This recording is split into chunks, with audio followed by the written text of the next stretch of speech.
في العلاقات اللي بتأذيك أو بتأذيكي بتحسي بتأنيب ضمير وإن انتي لو مشيتي الطرف التاني ده هينهار أو هيبقى أسوأ أو حياته هتبوظ أكتر، وبتحسي أو بتحس إن انت المسؤول عن إن انت تصلحه أو تصلح الحياة دي.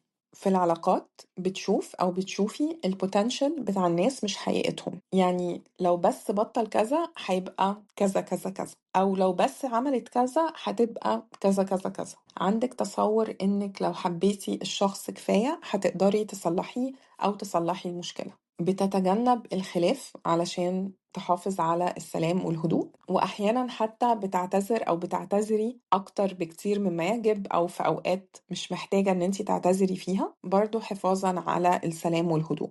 حاسس إن انت خلاص ما بقيتش عارف انت مين أصلا من كتر ما حياتك بقالها كتير جدا بتتمحور حوالين شخص آخر أو أشخاص آخرين.